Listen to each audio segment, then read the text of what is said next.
Good afternoon, everyone. The hour of 1 o'clock having arrived, the Committee on Agriculture, Finance, and Policy is called to order. Today is Monday, March 10th, 2025. A quorum is present. Rep. Fu, would you like to move the minutes? Thank you, Madam Chair. I'll make a motion to approve the minutes with a correction for the spelling for Layuna, to change that from M to N, and that should be all. Thank you, Madam Chair. Thank you, Representative Fu. Rep. Fu moves the minutes, and they are approved as corrected. All those in favor say aye. Aye. All opposed say nay. The motion prevails, and the minutes are approved as corrected. We have one bill up for discussion on the agenda today. Representative Anderson, would you like to move your bill? Madam Chair, yes, I'd like to move House File 1704. Chair Anderson moves that House File 1704 to be put before the committee. Chair Anderson, would you like to move, where am I at? Would you like to move the DE3 amendment? Sorry about that. Madam Chair, yes, I'd like to move the DE3 amendment to the bill. All right, thank you, Chair Anderson. Chair Anderson moves the House File 1704 DE3 amendment. Chair Anderson, would you like to provide an introduction of the DE3 amendment before nonpartisan staff provides a walkthrough? Well, Madam Chair, thank you, and committee members, thank you for your indulgence. We feel that this amendment, the DE3, supports all kinds of agriculture here in Minnesota, all sizes of farmers, large and small, organic and conventional. It supports urban farming, it supports rural farming, beginning and established farmers. It supports specialty crop growers and commodity producers, as well as providing support for ag education in high schools and our farm business management program. And it also helps in the Minnesota state system as well with that FBM program. I think all of us on the Ag Committee would maybe agree that we would like to see ag getting a little bit bigger piece of the overall Minnesota state budget.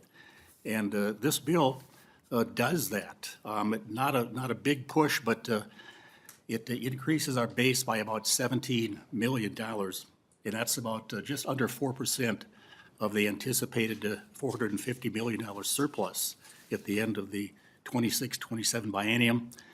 And I think we can do a lot of good things for a lot of people with a relatively small amount of money that still is in the ag budget. It replenishes the ag emergency account, provides money for depredation claims that have gone uncompensated for a year. It incentivizes value-added agriculture, and it fully funds the Minnesota Department of Agriculture. It provides, and I've mentioned this as being my highest priority, it provides a much-needed increase to the Board of Animal Health, about 5.5% over the two-year biennium, and funds AURI at the governor's recommended level. Those are my original thoughts, Madam Chair. We would like to have an overview now, if we could.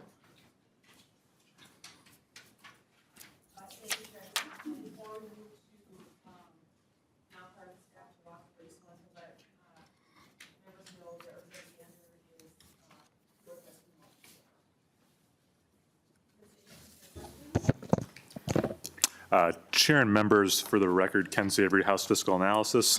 I'll be going through the spreadsheet that was in member packets and distributed earlier. The timestamp in the right-hand corner is 9:56 a.m. on 3/7/2025. And it says Ag Finance and Policy, the House File 1704 DE Amendment in the upper left-hand corner. There are various columns across the top of the spreadsheet. My presentation will be mostly from columns M, N, O, P, Q, R, S, T, and U. Those are the columns that represent changes from the base for House File 1704 DE3 amendment. The other columns, for example, columns D through I, are the forecasted amounts for 26 and 27, and for 28 and 29. And then columns J through L are the governor's recommended amounts per the governor's recommended budget release. My presentation will be focused mainly on what's changing in the bill from base. So with that, we'll start with the Department of Agriculture, beginning with the Protection Services Division, and we'll start on line number 30, which is the operating increase as proposed by the governor. The DE3 carries the operating increase of $1.343 million in FY 26-27, and then $1,846,000 in biennium FY 28-29. Line 31 is an appropriation for county ag inspectors. There is no base for this appropriation, so that's a $2 million new appropriation, one time for county ag inspectors in 26 and 27. Line 32, there are several new changes. Firstly, in column M, you'll see an appropriation of $125,000 in FY 25. Then two appropriations of $175,000 each in each fiscal year thereafter, for a total of $350,000 in FY 26-27. The appropriation in FY 25 is one time. Line 33 is the elk crop damage compensation. It's $125,000 in FY 25. That's a one-time appropriation. And then there are base increases of $155,000 in FY 26-27 and also in FY 28 and 29. Line 34 is an appropriation for additional for the meat inspection program. It's $850,000 each fiscal year in 26 and 27, and then identical amounts in the tails. Line 35 is for the Biofertilizer Innovation and Efficiency Program. In 26 and 27, it's a $1,250,000 appropriation each fiscal year, and then that $2.5 million also occurs in the tails. And that wraps up the Protection Services Division. And we'll move down to, on page number 2, line 84 and 85, which are change items for the Ag Marketing and Development. Promotion and marketing subsection. So line 84 is a $3 million reduction to the previous appropriation in Chapter 20, or in Laws 23, Chapter 60 for the green fertilizer production facilities incentive. The appropriation was $7 million, and this reduces it to $4 million. So you'll see on column M a negative $3 million for that particular item. Line 85 is a new appropriation for the farm safety, health, and wellness. This is similar to the base amount that was only in the 24-25 biennium in the previous 2023 legislation. It's $100,000 each fiscal year, and much like the previous appropriation, it is one time. Moving down to the section regarding Agri on page number 3, line 123 is an increase to the biofuels infrastructure program for blender pumps. It is $1.5 million in each fiscal year, but it only occurs one time. So the carve out for infrastructure grants for biofuels on line 111 is $4,500,000 each fiscal year in 26 and 27, and then it reverts back to the $3 million base appropriation per year in the tails. Skipping down to line 124 is agri-livestock processing. It is a $1 million each fiscal year increase over the previous base, and the base reverts back in 28 and 29. So on line 112, you'll see that the FY 26 and 27 appropriation is $1,250,000, and then the tails are $250,000 each fiscal year.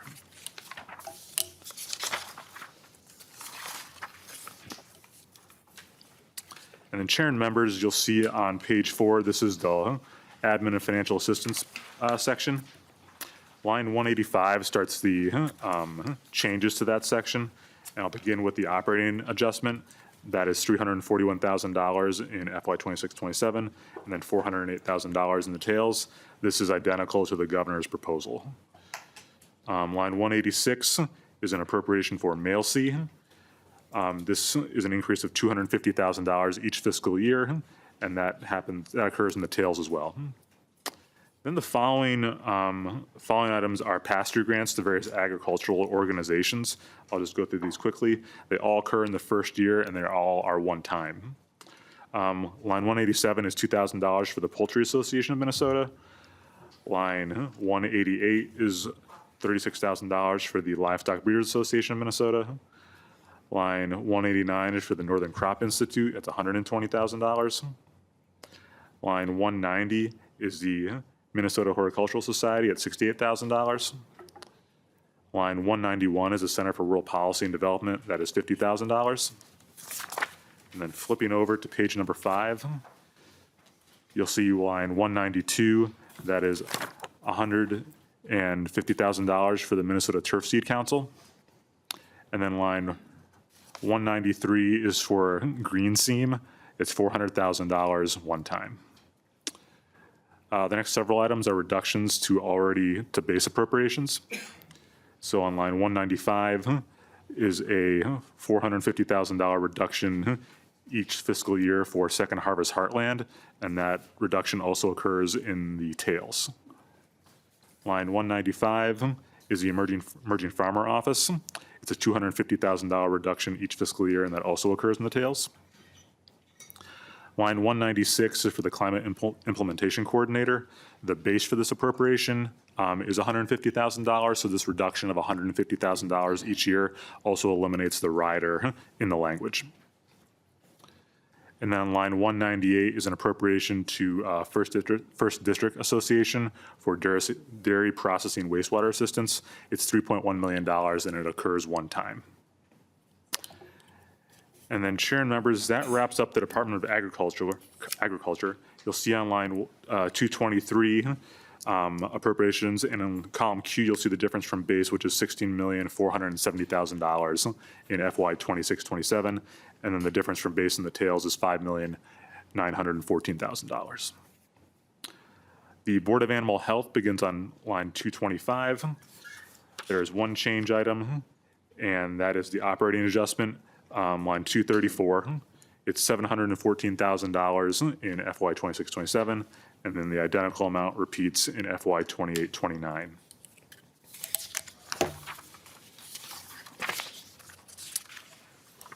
And then flipping over to AURI, which begins on page 6, they have one change item, which is line 255. It's the operating adjustment. This is identical to the governor's request. It's $136,000 in FY 26-27, and then $182,000 in FY 28-29.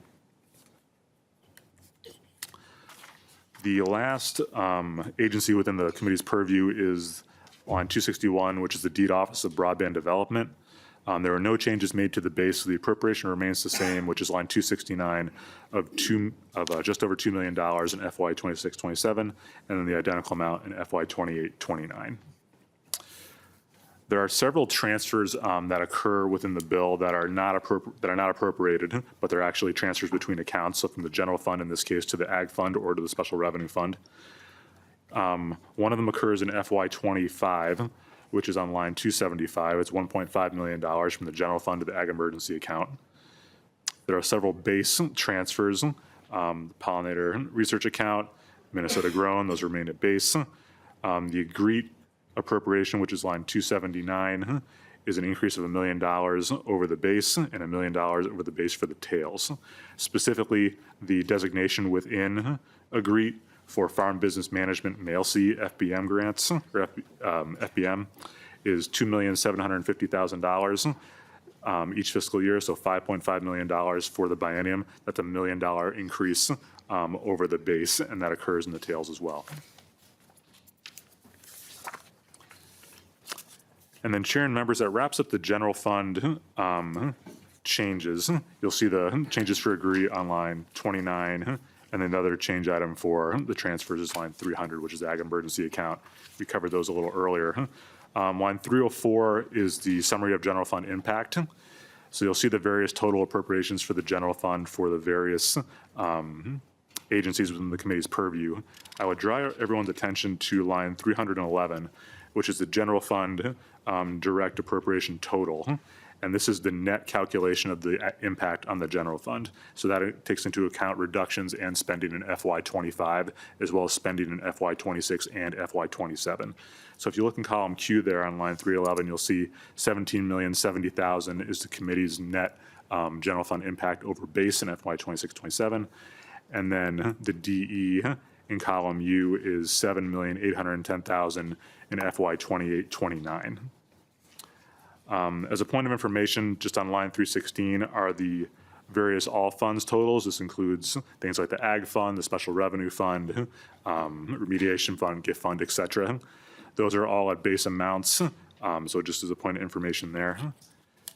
Lastly, I would direct members to the Agri summary, which is line 365, that's on page number 8. This just breaks down the various designated and undesignated amounts that are within Agri. You'll see on line 367 is the designated spending.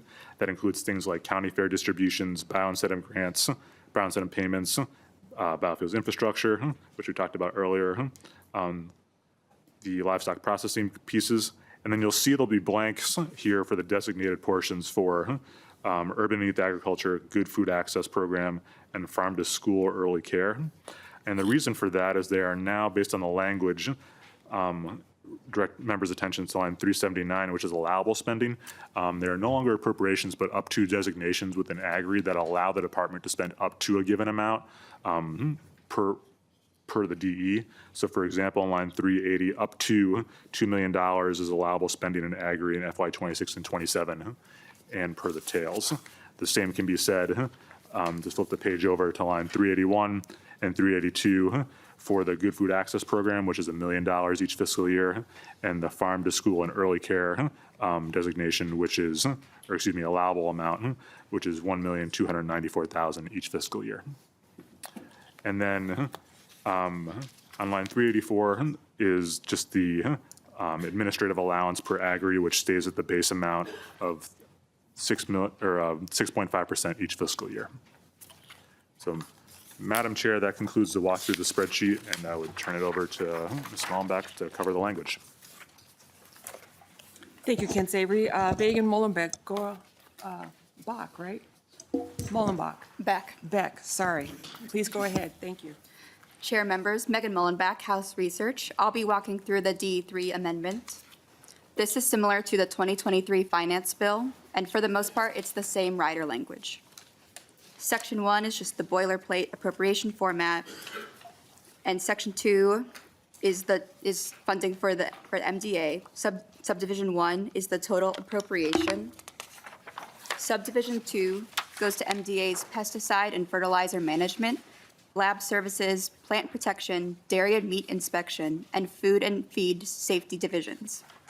And then there are specific riders for admin funding for the voluntary cleanup program, soil health financial assistance program. Clause C is wolf depredation payments from Representative Burkle's bill, House File 271, that we heard February 26th. And then Clause D are the elk depredation payments that were from House File from the same bill that we heard on February 26th. Clause E is to replace capital equipment in MDA's laboratory. Clause F is for meat processing, the liaison position. Clause G is the governor's request for an operating increase. Clause H is grants for counties to support county agriculture and agricultural inspectors, and the eligibility for this is laid out in Section 12 of this article. Clause I is for meat and poultry inspection services. Clause J is an appropriation for Chair Anderson's biofertilizer innovation and efficiency program that can be found in Section 11. Subdivision 3 appropriates money to MDA's Ag Marketing and Development Division. And Clause B is for the continuation of the dairy development and profitability enhancement programs. Clause C is for cost share payments for the cost of organic certification. Clause D is the mental health and farm safety bill we heard on March 5th, as amended by this committee. Clause E is the agri appropriation, and that can be found on pages 6 through 10. And within this appropriation, there are specific carve-outs for incentive payments. There's also House File 43 for the biofuel infrastructure grants that we heard on March 3rd, as amended by this committee. The Farm to School program with the new language from 2024. And then Clause F sets the base for Agri. Subdivision 4 is for the agency admin and specified pass-through grants. Clause B is the mail seat appropriation bill that we heard February 17th. Clauses C through I are the pass-through grants.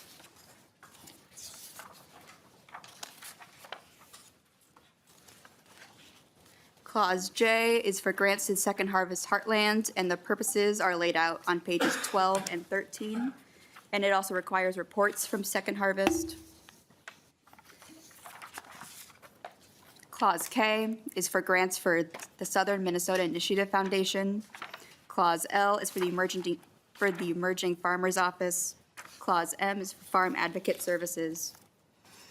Clause N is for a pass-through grant to Region 5 Development Commission. Clause O is for admin support for the Rural Finance Authority.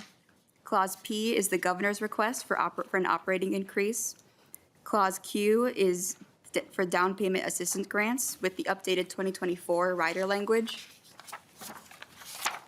Clause R is the grant to the First District Association for the wastewater pretreatment project that we heard about on February 10th. Section 3 is for the Board of Animal Health. Section 4 is for AURI, and both of these have the governor's request for an operating increase. Section 5 is for transfers to MDA accounts in the Ag Fund and the Special Revenue Fund, specifically for the Pollinator Research Account, Minnesota Grown Account. Then there's the agreed transfer that was from House File 653 that we heard on February 17th, as well as the Ag and Environmental Revolving Loan Account for the Ag BMP loans. Section 6 cancels the $3 million from the 2024 appropriation for green fertilizer grants. Section 7 is Representative Burkle's bill, House File 601, that we heard on February 26th, that provides money for depredation payments in the current fiscal year 2025. And this section has an immediate effective date, along with for the fiscal year 2025 transfer to the Ag Emergency Account. Section 9 modifies the Farm Down Payment Assistance Grants Program to increase the award cap for farmers purchasing more than 80 acres to $30,000 for a loan. Section 10 provides a definition of commercial nitrogen fertilizer for Chair Anderson's Biofertilizer Innovation and Efficiency Program in Section 11. This program provides a per-acre payment to qualified farmers who reduce the use of commercial nitrogen fertilizers. A farmer is qualified to receive payments in this program if they are a Minnesota resident operating farmland located in Minnesota. They submit documentation, including a crop nutrient management plan, and enroll a minimum of 40 acres. The commissioner must review the minimum fertilizer reduction rate, as well as qualifying products that can be used by farmers in this program. And this also requires rulemaking. Section 12 establishes the eligibility for county ag inspector grants. This language is from House File 39. Article 2 is the broadband article, and Section 1 is the boilerplate appropriation format. Section 2 appropriates money to deed for Office of Broadband Development. And Section 3 is House File 47 that we heard on March 5th that modifies requirements for underground telecom installation. And this section also has an immediate effective date. And that concludes my walkthrough. Thank you very much for that report. Are there any questions from members for nonpartisan staff?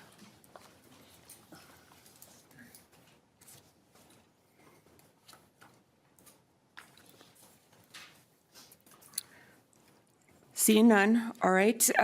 Is Commissioner Peterson here? Would he like to weigh in on this bill? Thank you.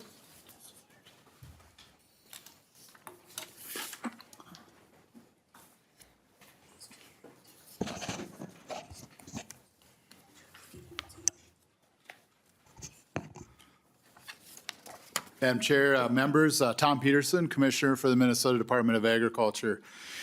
Just want to be on record and first by saying I appreciate the work in putting a bill together always. This is kind of a unique situation.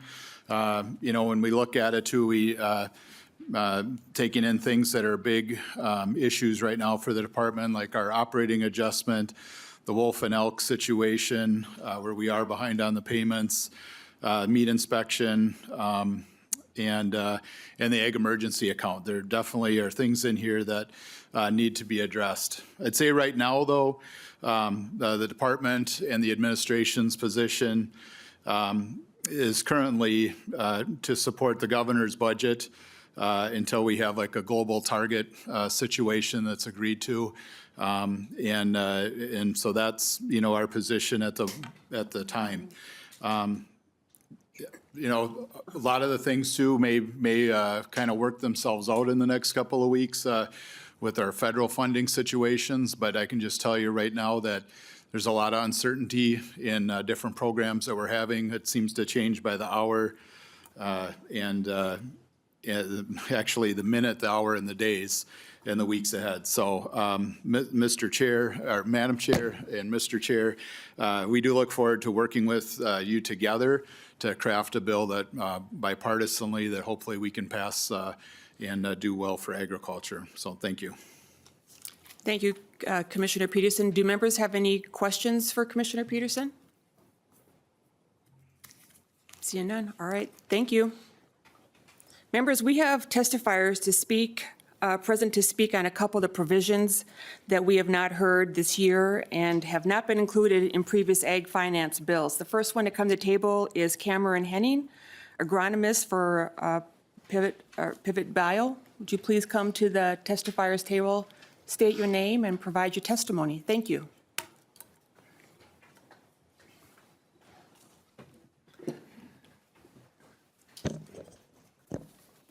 Good afternoon, Madam Chair, Mr. Chair, and members of the committee. My name is Cameron Henning. I'm a commercial agronomist for Pivot Bio, residing in and covering Southwest Minnesota. I am here to speak to Section 11 of the House File 1704, which would create a new program that would incentivize farmers who grow nitrogen-dependent crops, such as corn, to reduce a portion of their synthetic commercial nitrogen and replace that with a biological source of nitrogen to receive a cash incentive after the growing season when the practice change can be verified. I'm here today to provide a brief overview of one type of product a farmer might use to qualify for this incentive program. Ours is not the only company, nor the only product that farmers can use to reduce their commercial synthetic nitrogen use and replace it with a more environmentally friendly source of nitrogen.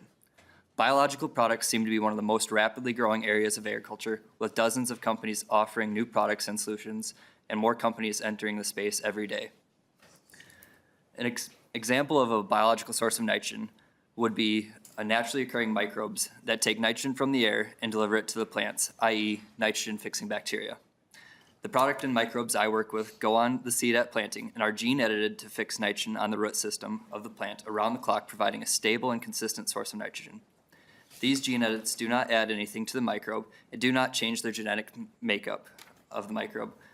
The edits simply unlock the microbe's genetic potential, allowing the microbes to fix nitrogen when there are other nitrogen sources available, and as well as fixing nitrogen throughout the growing cycle of the crop.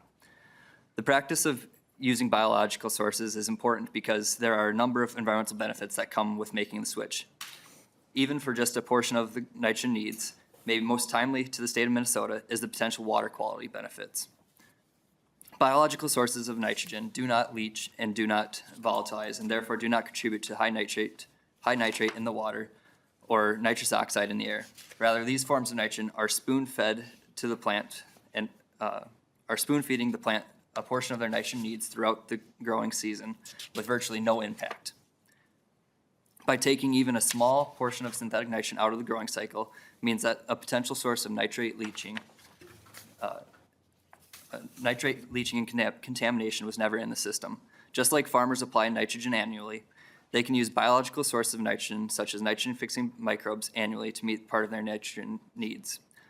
Other examples of biological sources of nitrogen can be applied later in the season to plant leaves, or biological compounds and biostimulants can be applied to the soil to ramp up the natural productivity of native soil microbes.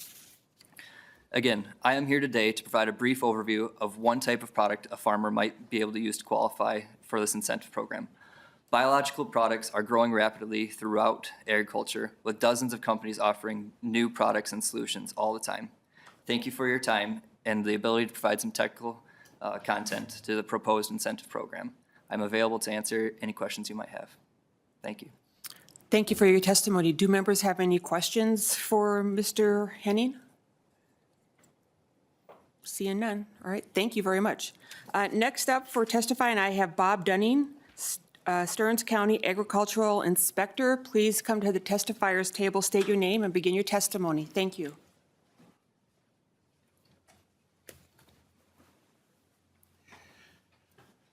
Madam Chair, Chair Anderson, thank you for allowing me to speak today. My name is Bob Dunning, Stearns County Agricultural Inspector. I'd like to express gratitude from our association, the Ag Inspector Association of Minnesota, for including the Ag Inspector funding bill in your omnibus package. Ag inspectors enforce the Minnesota noxious weed law. They educate citizens on the harmful effects of noxious weeds. They recommend management options to those who need help. They also train city and township officials to be local weed inspectors and assist them with scouring their respective areas and looking for issues. Ag inspectors also manage biological control programs within their county. And in a nutshell, that's using insects to control harmful plants. They also preside over problematic cases, assist the Minnesota Department of Ag with a number of various programs they're running. And I've been an ag inspector for 12 years, and funding available to do this important work has been very limited and sporadic. These funds will be instrumental in strengthening terrestrial invasive species management across the entire state. Thank you all again, and I'd be happy to answer any questions. Thank you. Do members have any questions for Mr. Dunning? Seeing none. All right, thank you for coming today. Thank you. Members, we have a list of testifiers. For the sake of time, we will hear from all the testifiers and then take questions at the end. So the first person up on my list is Hunter Peterson, Minnesota Farm Bureau. Please come to the testifiers table, state your name, and begin your testimony. Thank you.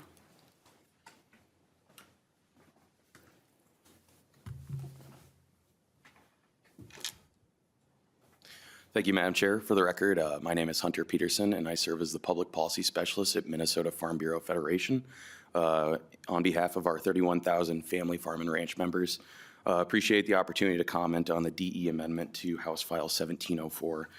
So I'd like to share our support for a number of the provisions included in the amendment. First, we certainly appreciate the operating adjustments for the Minnesota Department of Agriculture, the Board of Animal Health, and AURI. I'll briefly add that our members might wish to see a greater funding increase for the Board of Animal Health in the Ag Emergency Account, but nevertheless, very much appreciate what's been included. Thank you as well for the increased funding for wolf and elk depredation payments. Not only will this cover the shortfall in the current fiscal year, but ensure that claims are not turned away in the future due to a lack of funds. We also appreciate the additional funds to support Minnesota Agricultural Education Leadership Council, as well as the Farm Business Management Program. MALC, through its variety of programming and partnerships, helps drive our industry forward, and the Farm Business Management Program strengthens farmers' business skills, leads to more successful operations, and saves family farms. I'll also highlight briefly our support for the funding directed towards wastewater processing at the First District Association. And then within the Agri program, thankful for the investments in the biofuels infrastructure grant program, as well as the dollars for the livestock and meat processing, which will give our farmers and ranchers different marketing opportunities and greater access to local processing.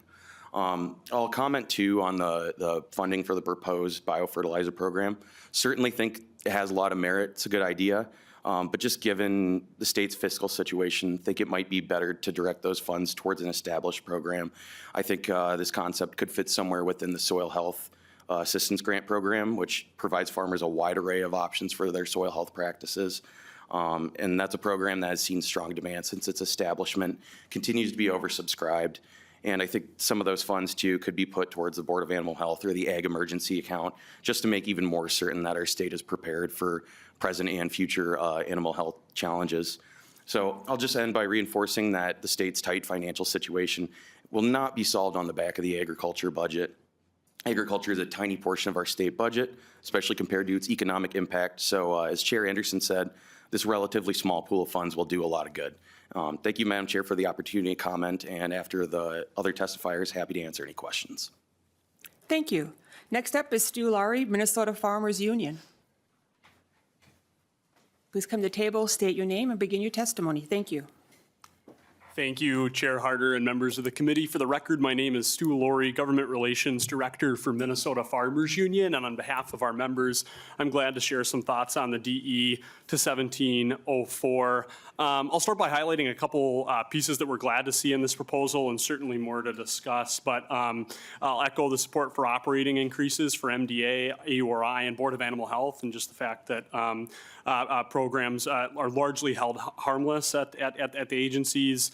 A long-time priority for this committee and certainly Farmers Union, the increased funding for livestock processing, both for inspections and also the one-time increase for meat and poultry processing grants.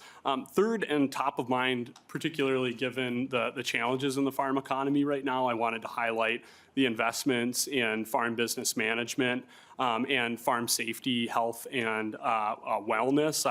I spoke with folks recently, and I think the commissioner referenced it in different remarks that were reported in the media, but farmer lender mediations are up 300% this year compared to last year. And it reflects the challenges that folks are facing. Those two programs are going to help folks weather that. Next, a couple pieces that we have concerns about, and as this committee continues to work towards a final proposal for agriculture this year, we hope they'll earn your consideration. This proposal cuts green fertilizer grants by $3 million. This is a proposal that we worked hard on in the 2023 biennium, had strong support, and will help farmer cooperatives purchase equity in green fertilizer production and both lower the carbon intensity of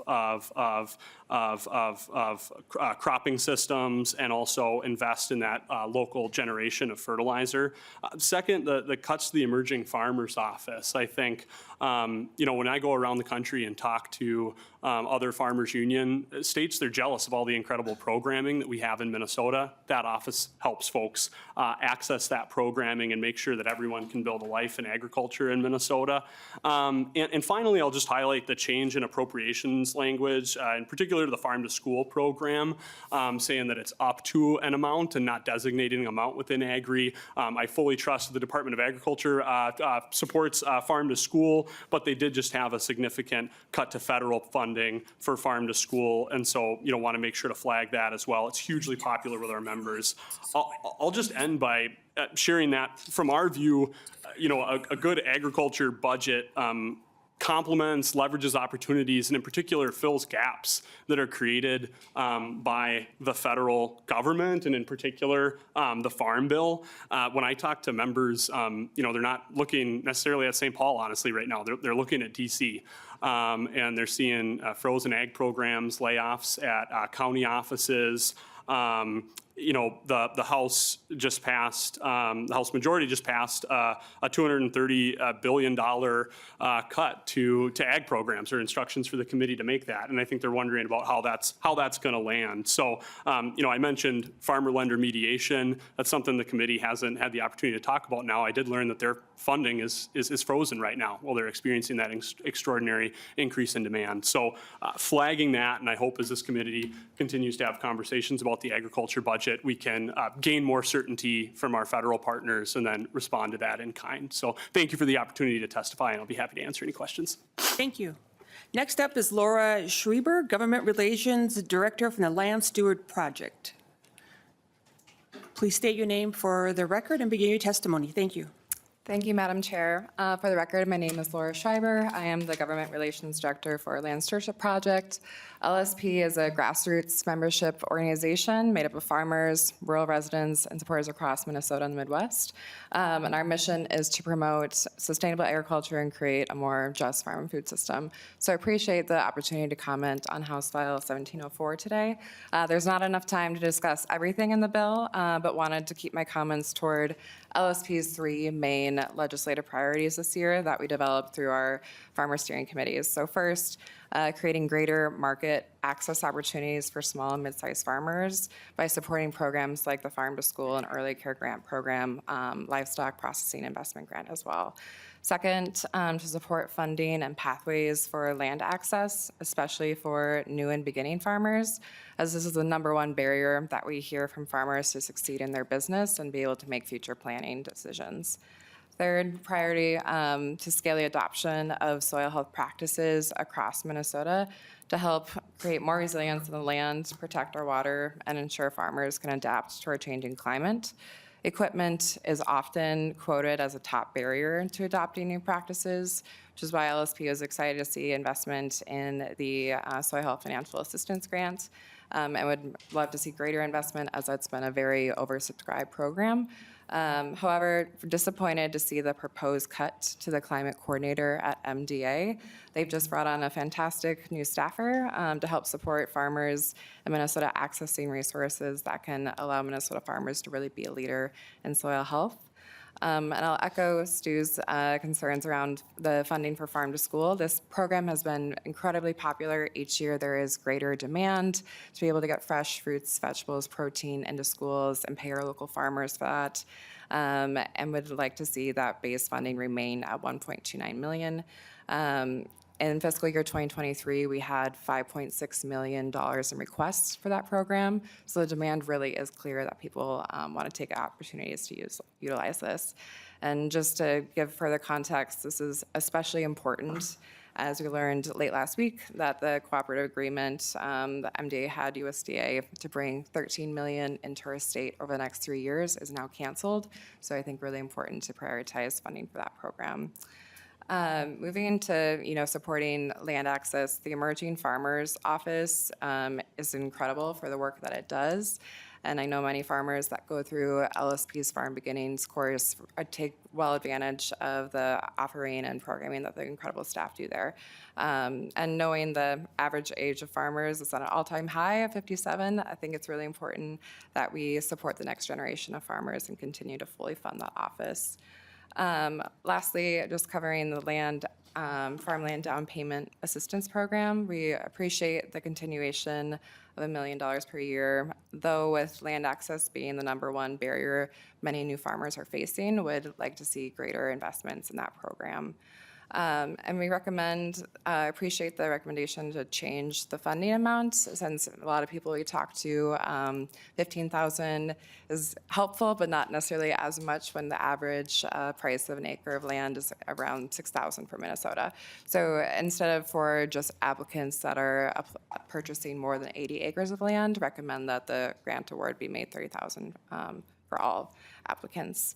And just lastly, I want to zoom out for a moment. I think it's important to take into account the context in which we are making this year's agriculture bill. There is an unprecedented amount of uncertainty with federal funding and what Minnesota and farmers can count on. And some farmers are already feeling the pains of federal funding cuts, as we heard, with also staffing and conservation programs and local food purchasing assistance funding. So really want to utilize this time during session to remain nimble and responsive to what's happening in Washington and not rush putting together an agriculture bill. So thank you for the opportunity to apply or to testify, and happy to answer any questions. Thank you. Thank you for that. Next up is Melissa Wolf, Minnesota Cable Communications Association. Please come to the testifier's table, state your name for the record, and begin your testimony. Thank you. Thank you. Good afternoon, Madam Chair and members. My name is Melissa Wolf, and I'm the Executive Director of the Minnesota Cable Communications Association, or Minnesota Cable. Thank you for the opportunity to testify in support of the DE for House File 1704, and specifically the provisions in Section 3 addressing the telecommunications installer law that passed last year. Last year, the legislature passed a law that will stall broadband expansion across Minnesota. It forces well-trained, experienced broadband workers to stop working unless they take an additional 40 hours of training and pass a new state-mandated test, training that no other state requires, and it will take thousands of experienced broadband workers off the job of deploying broadband in greater Minnesota to take the 40 hours of training and pass a test. As mentioned in testimony last week, if this law is not modified to provide flexibility and clarity this legislative session, by July 1st of this year, this law will disqualify thousands of experienced broadband installers working anywhere in the 7-county metro area from working on broadband projects. To be clear, the provisions included in the DE for House File 1704 do not repeal last year's law, nor do they take away any of the safety standards that were established and will be required. However, the legislation hastily enacted last year gave broadband companies and installers the massive task of creating a new training program from scratch, getting the curriculum approved by DLI, recruiting and training trainers for the new program, training thousands of workers, scheduling the required hands-on training during months when the ground isn't frozen, scheduling thousands of workers for the first certification exam, all by July 1st of 2025, an impossible deadline to meet. The state must not disqualify thousands of experienced broadband installers from doing the work of connecting homes with broadband.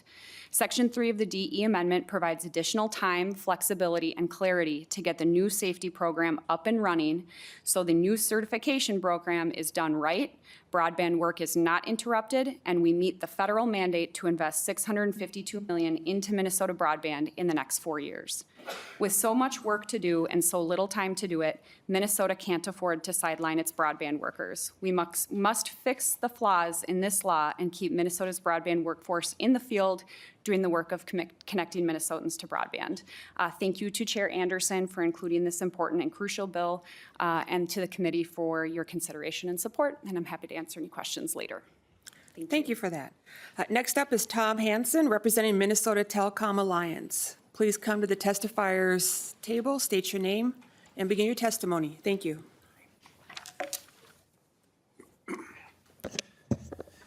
Good afternoon, Madam Chair and members. My name is Tom Hansen, and I am here speaking on behalf of the Minnesota Telecom Alliance, or MTA. I'm here today to support the broadband labor language in House File 1704.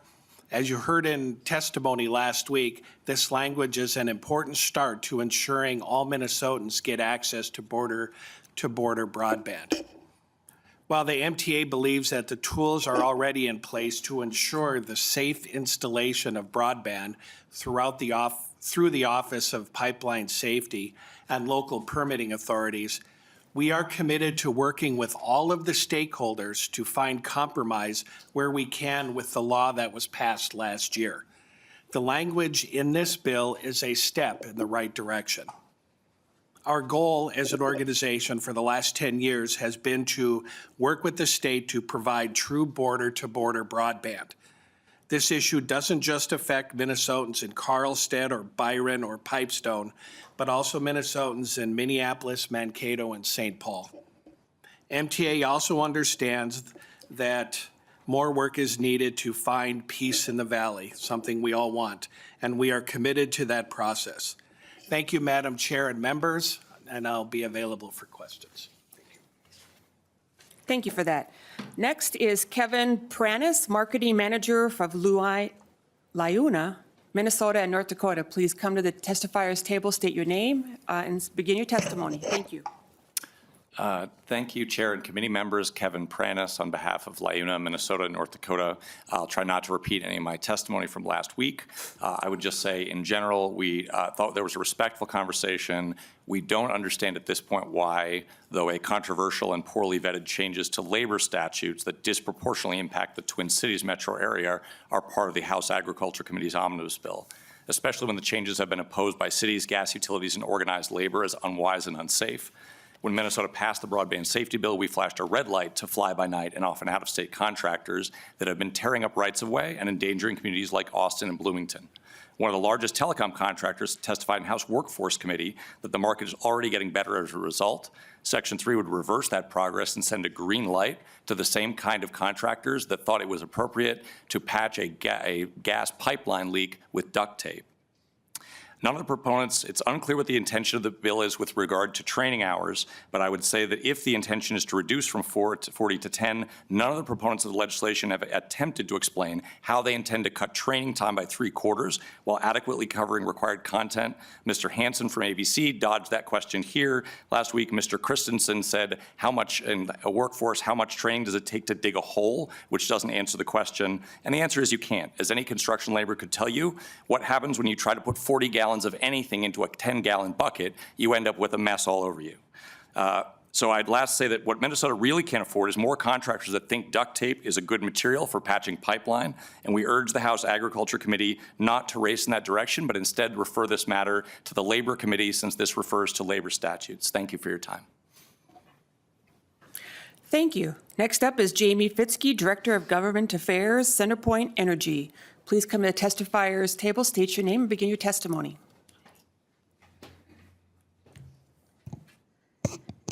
Chair and Representatives, my name is Jamie Fitzke, CenterPoint Energy's Director of Government Affairs.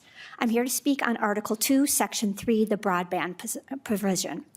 First, I'd like to note and thank Chair Anderson and Representative Schultz, as the language included in the omnibus mainly reflects a 6-month delay in training and has removed a vast majority of our concerns on the exemptions and reductions in safety training. Additionally, I would like to thank stakeholders and committee members here. The questions asked in committee and conversations with each other have been valuable in understanding each other's perspectives and concerns. Due to testimony last week, I feel compelled to provide some additional information for the record. My colleague, Crystal Goras, was present here on Wednesday. In her testimony, she stated that the magnitude of fiber being installed is causing a dramatic increase in damages to our facilities. This is true.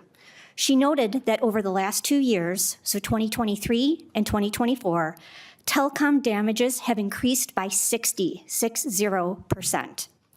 What wasn't provided to the committee is over both of those years that broadband excavators have been found at fault 75% of those damages. 25% of the time has been locators or operators who've been found at fault. Safety is CenterPoint Energy's number-1 priority. Even one strike is one too many. We believe that working together will help in reducing damages. We would hope that safety certification training would include education on best practices and the DIG law. And in turn, together, we can reduce damages across the system. Thank you for the opportunity to testify. Thank you. Is there anyone in the audience wishing to testify on H1704DE3 amendment?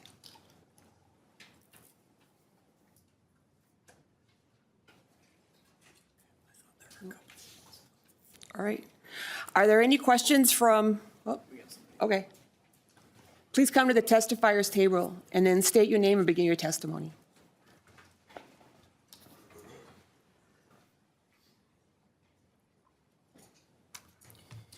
Greetings, Chair and Representatives. My name is PJ Connolly, and I'm the Director of Commercialization at Savannah Institute, which is a leader in advancing profitable agroforestry systems for growers in rural communities.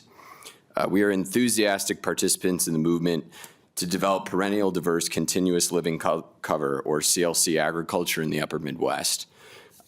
Just want to say, please forgive my unique look today. I coach hockey, and the boys made it to state, so they wanted the coach to participate as well. For the last 2 legislative cycles, the state legislature approved and the Minnesota Department of Agriculture implemented the Innovative Developing Markets for CLC Crops program. This program has invested $1 million to date in value chain and market development for continuous living cover crops. The community of continuous living cover growers and entrepreneurs and their stakeholders are extremely grateful for this support. Funding for the Developing Markets for CLC Crops program is unfortunately not included in the recently released House Ag budget. I'd like to provide an example of the impactful projects that this program supports. One of our close partners and a recipient of this grant program who could not be here today is the Midwest Elderberry Cooperative. This grant has enabled them to make progress on their plan to more than double their acreage of production, quadruple their production volume, and progress towards building a custom processing facility in Montrose, Minnesota. The program has also funded acquisition of agroforestry harvesting and processing equipment, brought a perennial grain manufacturing facility online, post-harvest cleaning of camelina, and more. The program has made Minnesota a regional leader in advancing innovative, profitable solutions that protect water quality, improve soil health, and support wildlife. Yet, demand for this program still far outruns available funding.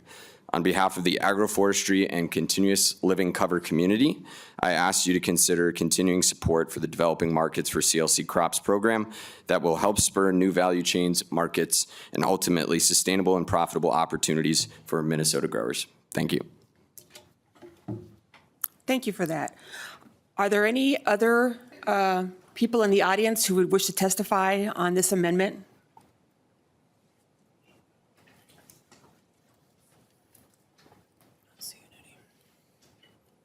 Okay, I'm not seeing any. All right, are there any questions from members for the testifiers? Representative Hansen. Thank you, Madam Chair, and not for the testifiers, but just, Representative Anderson, this is not normal. It's not normal. And I've heard you state many times, that ag should be nonpartisan. Well, congratulations, you've made it partisan by trying to ram this through while you have a one-vote majority. Extremely disappointing. There's going to be a special election tomorrow. I think the makeup of the legislature will change, but apparently the dinner bell was rang. Another thing that wasn't normal is having two provisions that hadn't even have hearings just show up today and say, hey, we want some money. Give us some money. We haven't even heard them before. Give us some money. We did have testimony today of the path of destruction that the Trump administration is leaving not only in agriculture, but in our country. So it's not normal to try to ram this bill through with a one-vote majority that's not a majority. It's not normal to try to move this ahead when we don't know all the things that are happening. There are basic infrastructure supports that the federal government provides for agriculture and subsequently our state. They're being kicked out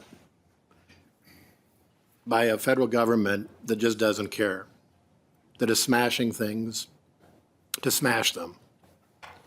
And we're going to have to pick up the slack.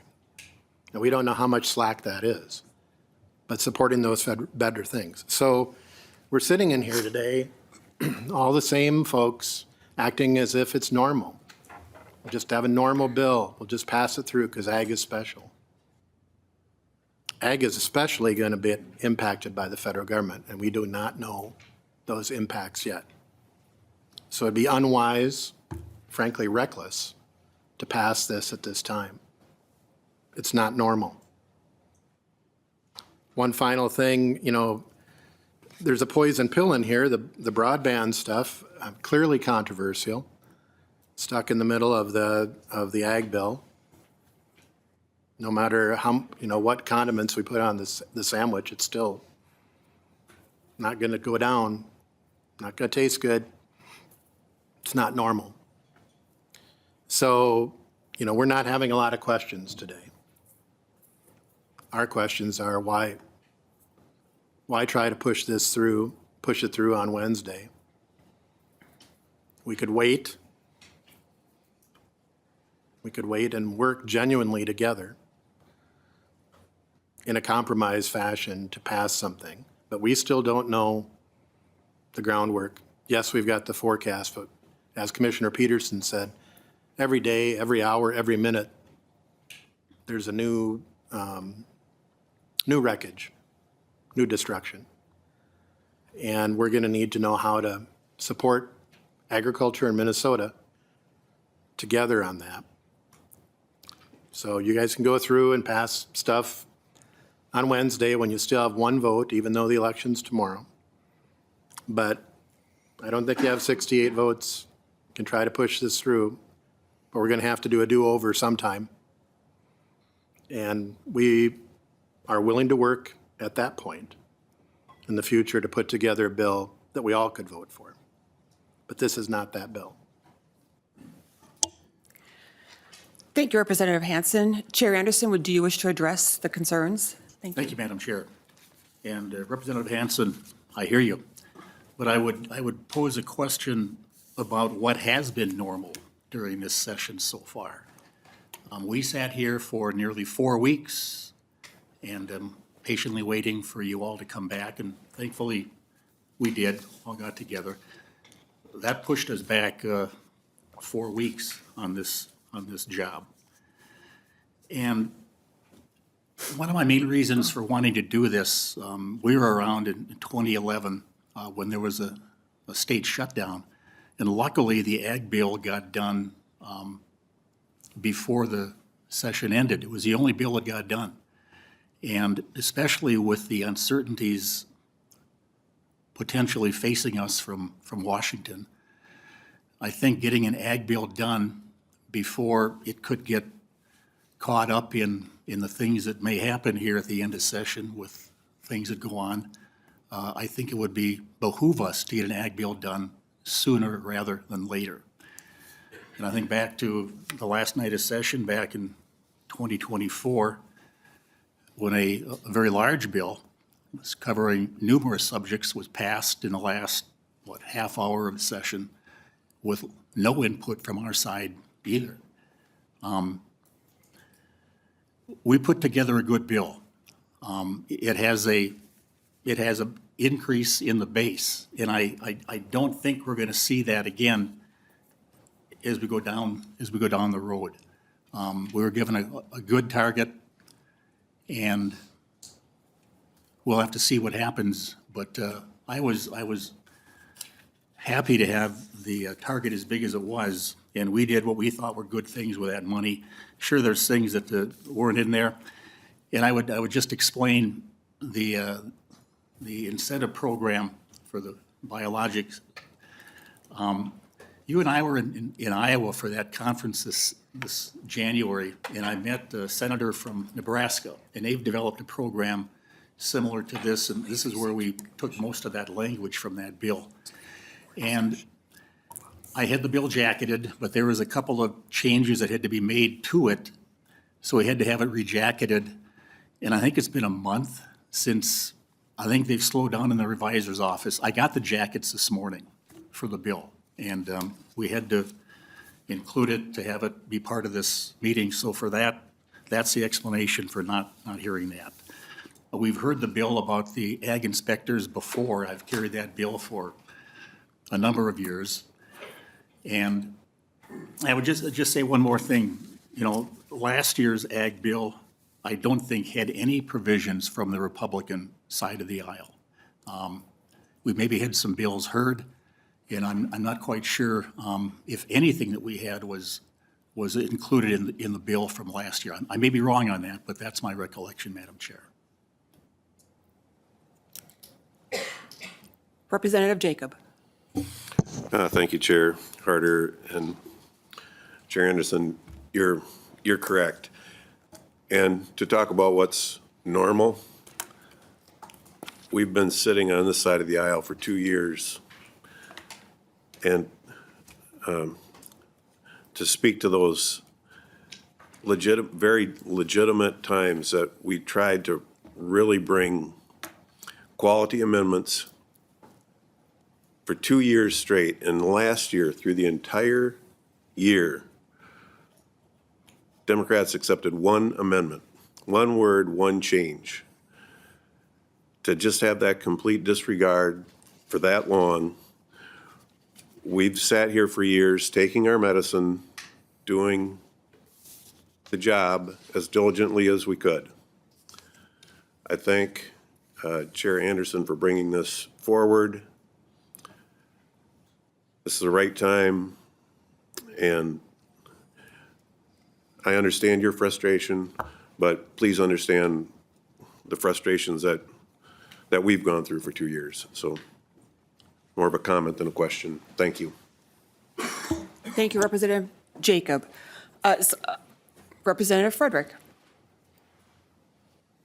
Thank you, Madam Chair. Chair Anderson, I have a question.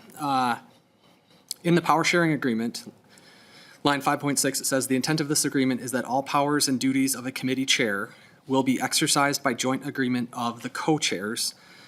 Do you believe that the bill before us right now is in the spirit of this power sharing agreement? Representative Anson. From my understanding, the power sharing agreement changed a few times, and no, this bill was put forward by Republicans. And that would be my response to you, that I did call Chair Hansen on Saturday, but he didn't have input into the bill. It was a Republican bill, yes. Representative Frederick. Representative Hansen. Did you have? Thank you, Madam Chair, and Representative Anderson. I'm glad that you pointed out that in January, you and I were working together, although it was in Iowa, but we were working together. You know, my mother had a statement when I was in high school: just because you can doesn't mean you should. Just because you can bring this bill doesn't mean you should. Just because you can pass it. And I would note, you know, whatever happened last year, I would note that Representative Nelson in the Environment Bill had a bill that was heard and included, along with about 4 or 5 other Republican bills that were included in the omnibus bill that I put together and became law. So this isn't normal, but I think you can look at my record of working with people to get stuff passed. And we have a whole bunch of jackets that haven't come. All of our members, I believe, have put together proposals, are in the process, that are up in the revisor's office too, that haven't gotten heard, just like the one we heard today. And so that's, just because you can bring this bill doesn't mean you should. We can't even bring the bills because we haven't got them yet. And so you will do what you can do with the majority because you can. That doesn't mean you should. And we still stand ready to work with you because we are going to be very likely at 67, not a 68. It's going to take both sides to pass a bill. And we'll have to do that looking at the destruction that's coming from the federal government side on very basic things for agriculture, very basic things that are being kicked out that we're going to have to deal with, and the people haven't started coming yet. Frankly, I think a number are in shock, but it's going to happen, and we're going to be asked for more help. And that's when we have to be ready to work together. Minnesotans gave us 67. They want us to work together. So we need to. Representative Anderson. Thank you again, Madam Chair. As far as I know, there have been around 10 or fewer than 10 bills introduced by your side and referred to the committee. I don't know if anybody had requested a hearing. And again, if your jackets aren't done, yeah, I understand the situation because we had some of the same things too. Again, I have to maybe hearken back and just mention again that we didn't get going for 4 weeks, which maybe put the squeeze on all of us in the revisor's office as well to get these things done in a timely fashion. And I just think this bill is a good bill for agriculture, and I would support it, ask for its support. Thank you. Representative Vang. Thank you, Madam Chair. I just wanted to respond to Representative Jacobs' comments earlier about how he has spent the last couple years just very upset about the process of us being the majority. And I would say of all years, this is the year that we have a golden opportunity to be bipartisan. In November, the state elected us in a tied, equal 67 membership. In a matter of days, I expect that the Democrats will get our 67th member. And this is really a rare opportunity for us to truly work in a bipartisan fashion. And so I am quite disappointed that this is how we are operating. This is not how I don't believe this is how Minnesotans will like to see us working in this way, especially when voters have said that we are a 67 chamber in November. And of course, I know you guys now have a one-vote majority, but Representative Anderson, Chair Anderson, if and when Democrats do get our 67th member, will this bill still be relevant? Chair Anderson. Representative Vang, I think that depends on your side. If you refuse to work with this bill, and I've been told that, so at that point, it probably wouldn't be. But again, I would just say that this is a good bill for ag. It increases base funding by $17 million. And I would encourage us to work together on this bill. There could be some changes, some additions or corrections, whatever, but it would be relevant to our side, so I think it's up to your side to decide if you want to put this in the circular file or work with it. And I would just add one other thing, Madam Chair. I want to be bipartisan also. I think that's the way we should govern here in this state. But, and not going back to rehash the last 2 years or whatever, but all I would say was you had the trifecta, you had the votes to pass anything you wanted to, and you, in some ways, passed a lot of things that we didn't support. So to hear now the talk now of let's be bipartisan, I agree we should, but I didn't hear a lot of that the last couple of years for your side because you didn't need our votes and pass the things that you wanted to have passed. So that would be my response. Representative Vang.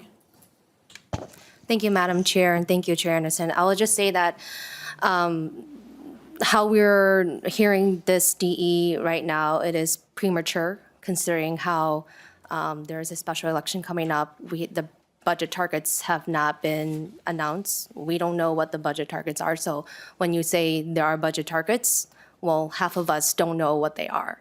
This is the first time we've seen a budget bill like this in committee. And I would just say it's premature for us to have this discussion right now when there's still a lot of uncertainty going on. Thank you, Madam Chair. Chair Anderson. Thanks, Madam Chair. Again, I would just say that we were given this target, and it's a good target, and I'm not so sure when these uncertainties keep coming that are being mentioned. And I really, I'm a farmer, and I understand the work that USDA does with farmers, with meat processing, whatever. And I think nobody can expect the state to entirely backfill any shortfalls coming out of Washington. We did backfill in this bill over $1 million with meat processing at USDA way back last year before the election took place, that they announced to the department here that they were going to be cutting back on the federal share of inspecting meat here in Minnesota. So some of these things have not been caused by the election of President Trump. Some of these were happening before. We saw some information from way back last November, December, that some departments were going to be running short of money to pay. They're going to be in a deficit because of a lot of overtime being worked and some raises being given after the session of '23, after we had gone home after setting the budget, that some increases were given and budgets became short. So there's a lot of talk here about all of our problems are being caused by Washington. And I'm here to say that we are in uncertain times. I grant you that. But they're not all caused by Washington. And it's my hope and prayer that these things get settled and decided soon out there. But we have to do what we have to do here in Minnesota. And I think, again, this bill is a solid bill for Minnesota agriculture, and I would urge its support. Representative Vang. Representative Burkle. Thank you, Madam Chair. And thank you, Chair Henderson, for bringing this forward. I think this is the right time to pass a bill that makes ag in Minnesota and our food industry more competitive, more productive. I don't know, in my mind, this is a bill that does what Democrats have traditionally always approved and funded. Urban ag, good food access, forever green, emerging farmers office. Those things are in there. Might not agree on the numbers, but I guess if my colleagues on the other side want to make the bill better, that's your job on Wednesday. So bring the amendments and we can talk about them. But I think, just given what I have going on in my district with the wolf and elk depredation numbers we're seeing, the fact that the Department of Ag is short of money now, and my folks are sitting there waiting for those dollars. As Chair Anderson alluded to earlier, back in was it 2011's budget, the only budget that got done prior to the shutdown was the ag budget. So the $17 million extra in the base, I mean, we can talk about what that looks like on Wednesday, but I think this is a good bill, and I think moving forward, making ag more productive in Minnesota is what we're all about. It's what we should be doing. And I want to thank, again, the chair for bringing this bill. Thank you, Representative Burko. Representative Hansen.